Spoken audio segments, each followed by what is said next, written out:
So, as a direct result of my ever-decreasing mental state, I have now decided to pursue solo indie game dev, and you are going to come along with me on this journey, whether you like it or not. Let's set the scene a little bit. I am a computer science guy, but I have never in my life developed a video game.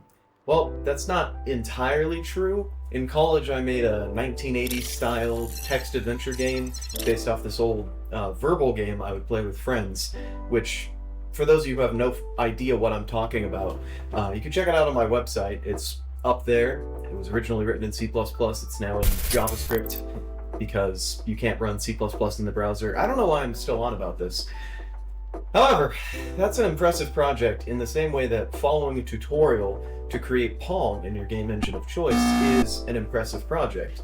So, relying on that masterful segue, this is what I decided to do first. Embark on the incredibly difficult path of creating Pong in my game engine of choice. That begs the question, however, which is my game engine of choice? Well, let's go over some options. I don't want to see him kissing goblins. Unity is a very popular engine, but if I'm forced to write C# to make my game work, I think I'd rather wire up my testicles to the car battery of my vehicle after crashing it through a nursing home. So, no thanks. This is not even to mention their abjectly confusing monetization policy with regards to when or if I even give them money.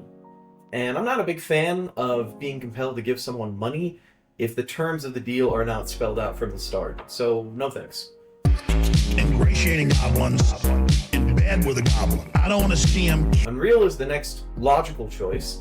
It's a good engine, and I can write my code in C++, which is a huge plus plus. A huge plus plus.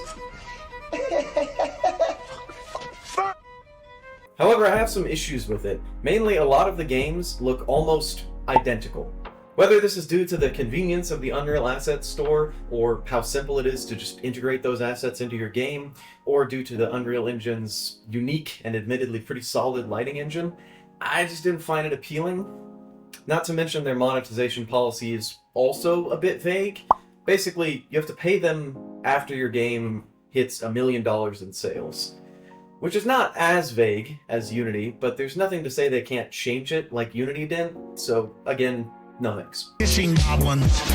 Succubus with goblins. Ingratiating goblins. Building my own engine. Now this one sounds insane, but hear me out. I actually do have a pretty good amount of experience with C++ and C, so I figured that writing a game engine cannot be that difficult. And at first, I made some pretty good progress, rendering a basic platform that my little guy could walk around in using OpenGL. For those unaware, OpenGL is a graphics API, and it, works. It's very simple, but is slowly being phased out by a much better graphics API called Vulkan. Now, Vulkan is the shit. It's very performant and integrates well with modern GPUs. So I thought to myself, alright, let's just rewrite all of my graphics API calls to use Vulkan. That was before I knew. Now, I won't go into too much detail here, but Vulkan requires a lot of setup. So much so that rendering a single triangle on the screen requires over 1,000 lines of C++ to function correctly. Here's that.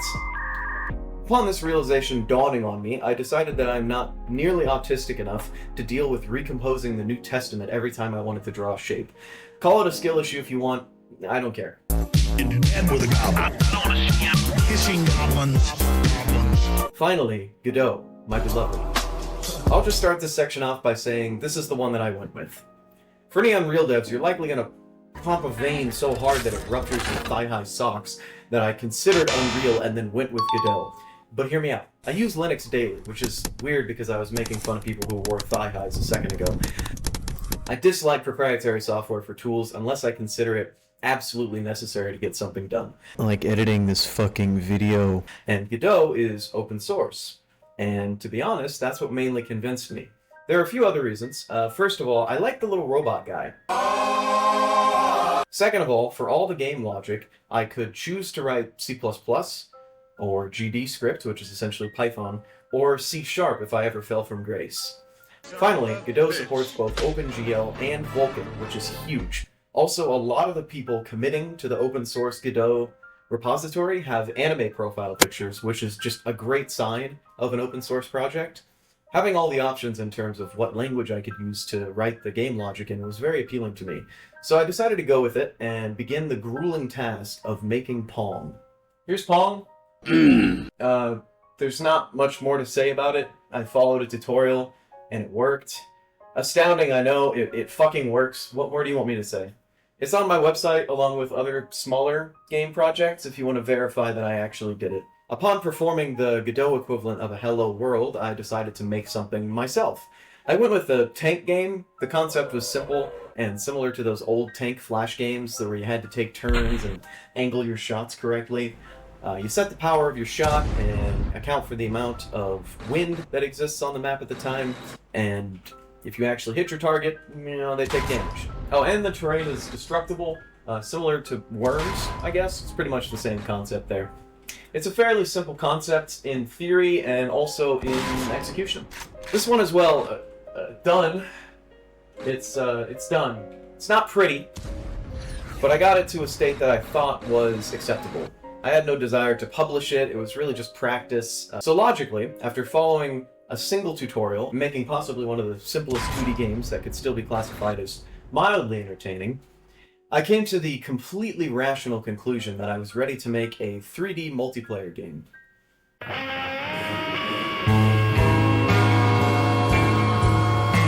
I was not ready. As it turns out, adding an extra dimension adds almost infinitely more complexity. But I was not deterred. I got a basic character controller up and running, and still realized I had no idea what the hell I was doing. There are so many nodes, physics configurations, and just other stuff about the engine that I hadn't used before. I had no idea how to actually design the logic to get my character to do what I wanted, so I buckled down, re-entered tutorial hell. Hello guys! And then stole other people's code. Hey, say what you want. I learned through osmosis, and boy, did I osmose. I consumed almost all of this well-written code into my brain, learned primarily by taking something someone else wrote and figuring out how I could modify it. So shout out to Phaser Knight, sick name by the way, for this pretty phenomenal template project that did, well, a lot of what I wanted. Not everything, or else this video would be over, the game would be published, and I would likely receive at least one justifiably negative review from the man himself. I added a few more things, like a basic knockback system, kick move for the player that looks like he's attacking with his incredibly fast-acting erection. Next up was the attempt to get a little pillman into the game to serve as an enemy. And he went through many iterations of looking like Amogus. After snorting perks and speed, before I finally got to my magnum opus. Amogus who walks at you ominously and then slaps you with his own fast-acting erection. Simply incredible. Isn't nature beautiful? Got a few more things worked out, like a rudimentary weather system, some more items, throwing and dropping items, a basic system for particles like fire and explosions, another system for sounds that can be detected by entities and then reacted to, i.e. if you kick in the general vicinity of my sex offender version of Among Us, and he hears this, he is very likely to commit yet another crime. In a similar fashion, I also got a sort of visibility detection system for the players worked out, so depending on what action the player is doing, enemies would be more or less likely to see them. And by see them, I mean that a little beam of detection emitting from their face collides with the player, and then there's some logic that's like, okay, well, are they jumping? So if you're crouching and not moving, you'd likely be less obvious than if you were sprinting, jumping around, and kicking like a moron. So that, made sense to me. All of this to say, I was putting something off for quite a while. Something that I knew was coming, but dreaded immensely. Imagine you're in a very long elevator ride. You're about to be in a very long elevator ride. And the doors close, and immediately you realize that you have what you hope is a massive fart that you have about 6 seconds before it's just coming out of you. All it was to say, it was Blender. Blender was what I was putting off. Blender is the fart, or the elevator. I don't know, that analogy got away from me. Now, I've actually used Blender before, the video editing portion of it, which I think I, among 7 other people on the planet, actually use this part of Blender. This is when I was broke and didn't realize that DaVinci Resolve existed. However, never in my life have I actually made a 3D model. And 3D models for 3D games are kind of important. It's kind of like their whole thing. And I would need quite a few of them. So it was back to tutorial hell. Hello guys. But this time I would be making a noise. After watching the 33rd iteration of the 20-part Blender tutorial that this lunatic created, I had finally perfected it. My donut! And again with that came the completely rational conclusion that I was ready to start modeling everything else. But I learned as I went, and before long I had my starting level worked out, got the basic layout of my starting building here. Yes, it is a church, that will be explained later, maybe. And even made some pretty nice rocks. And a decent landscape. So now it's time to move on to modeling a transport vehicle the player would take between levels. Yes, it was a Chinook helicopter. And this was immensely painful. I underestimated how difficult it was to model an entire helicopter, and the button to purchase the pre-made model of the one that I was using for a reference just got more and more tempting to click as the hours dragged on and the sun set. This was not helped by watching a couple helicopter modeling tutorials and viewing some 33rd degree Blender Mason transform a single cube into a convincing helicopter in about 5 minutes before my very eyes. But, as a wise man said, learning is fun, and learning demands suffering. And eventually, I had suffered enough to produce that, which I think is reasonable. If any of you bully me for it, remember that this is my art style and is thus immune to critique. That's how that works. Alright, all that sorted, and now it's time to import the meshes. And wait, why is this European in my Discord server telling me the games have not used a single mesh for terrain since 2005? What is a height map terrain? Alright, I guess I need to get another plugin for this. Terrain 3D looks pretty good. And wait, why the fuck does it look like Blender? Anyway, that was sorted. The terrain is now better and in line with games that were made after the advent of high-speed internet. And being able to adjust it without going back into Blender is pretty solid. Shout out to the Terrain 3D devs for this extension. You're doing God's work. Now I finally have a starting level I can be proud of, but my enemies are still a bit lacking in the animation department. So let's fix that. However, in order to actually do so, I must learn rigging, which shouldn't be too hard.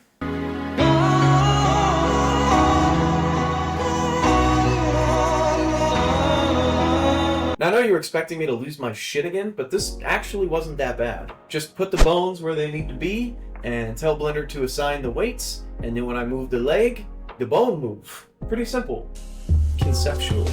In my opinion, the difficulty with rigging does not lie in setting up the rig itself, it lies in the idiosyncrasies that affect each model and each rig. Every model is a snowflake, and some will make you want to pull your hair out more than others. So our first fine gentleman has finally been constructed. And if you're wondering what he's based off of, it's the Fresno Nightcrawler from Cryptid Lore. I chose to model this guy first for obvious reasons. He's literally just legs. The ideal female form, some might say. So after creating a model, I whipped up some quick animations, and he's got a nice little walk cycle and a kick animation for the attack. I imported him into Godot, and boy does he look good!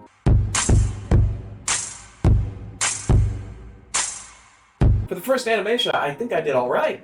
He looks just floppy enough to resemble a sex toy, but also strangely kind of cute, like a sex toy. So after returning to tutorial hell, Alright guys, hello.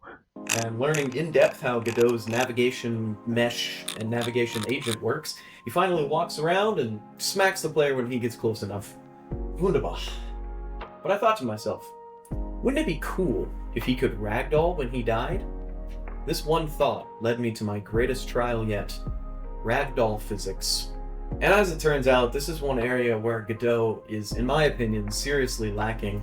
You see, every bone in this man's body starts behaving as a physics object when he ragdolls, and then the mesh is kind of distorted to where that bone ends up after the physics calculation. But it doesn't work well.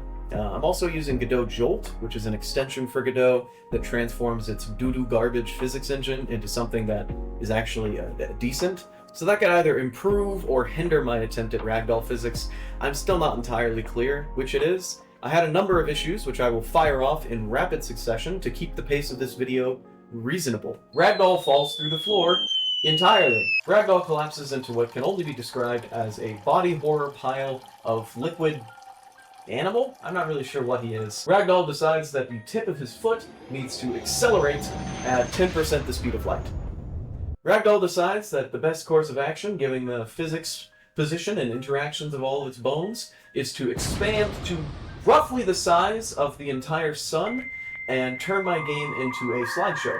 Regardless, after fucking around with the bone constraints and attempting to implement some code that would correct these issues, unsuccessfully I might add, I got something that I deemed acceptable.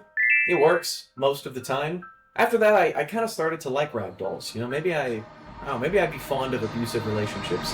But I liked how they looked. You know, I liked how they reacted to the physical environment, and I thought to myself, wouldn't it be cool if they could ragdoll and be animated at the same time? I had visions of games like Game Beasts or Human Fall Flat, and that led me down the path of active ragdolls, which was a trial that would make Sisyphus himself blush. However, big shout out to one Kriggs versus Game Dev. I think I'm pronouncing that right. I don't know, he sounds European, so it could be something entirely different. He basically implemented what I was trying to do, so after fumbling around in the dark for a little bit, I embraced Leninist philosophy and reclaimed the means of production. So after a little bit of tweaking and many nightmarish images, I again got something that I viewed as more or less acceptable. Alright, next up on our list we've got more modeling. Listen, for anyone who's still here, because this video is going to be a minute. Oh, you don't say. I'm just going to fire these features off. It's getting pretty lengthy, and I feel like the girth is not really compensating for it. I will not elaborate on what I mean by that, so we're just going to speed run the rest of this. First up, miscellaneous changes. Made a little interactable UI that exists on this computer screen. The player can walk up and, press buttons, and it doesn't just pop up into their face. They can actually interact with the screen, which took a lot more work than you would think. And it also has a cool globe, and when the player clicks on stuff, the globe rotates. No, I did not steal this from Black Ops 2 Zombies, but I did steal the globe from NASA. I did do that. Added water, which is essentially an elaborate illusion, as if I wanted to design software that would make my computer explode, I would just write malware instead of doing a realistic water simulation. Made the helicopter fly, which should have been simple. It wasn't. I'm sure this won't come back to haunt me in the future. I'm sure of that. Next up, music. Now again, much like the entire theme of this video, I knew nothing about music before starting this, but I thought to myself, well, how hard can it be? You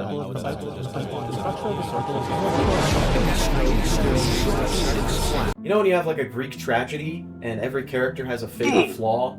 This is mine. Looking at something that is incredibly complex and takes people probably decades to master and being like, yeah, I'll do that in 2 hours.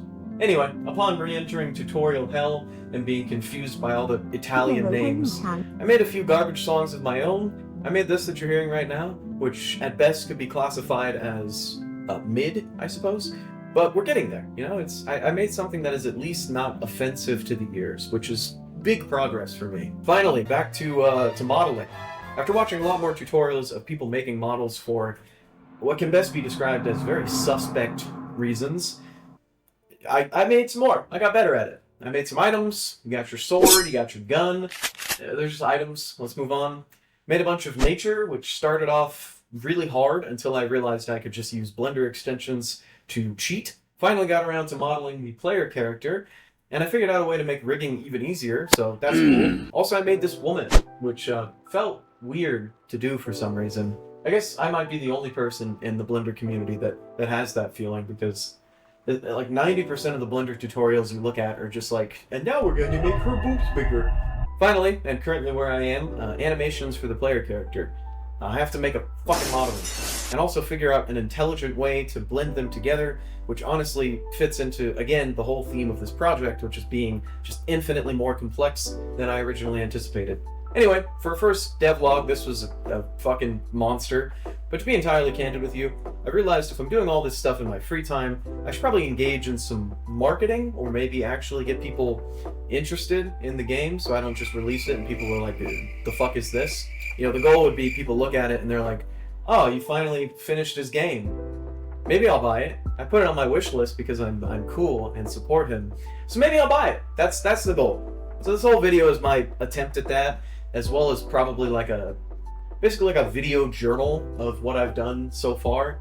Hopefully the people who watch this will enjoy it. Maybe it can give you, what the fuck is going on here? Maybe it can give you a little insight into how these types of games are made in the future. I'm not going to be doing tutorials. I'm just going to tell you about how I suffered and then show you the fruit of that suffering.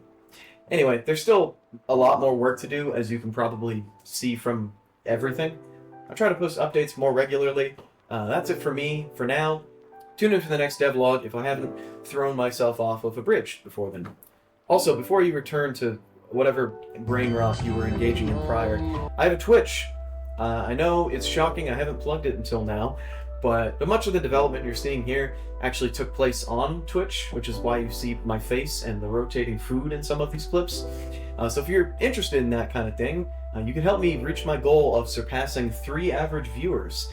It would be pretty sick if we got to 4. So yeah, check it out. Bye.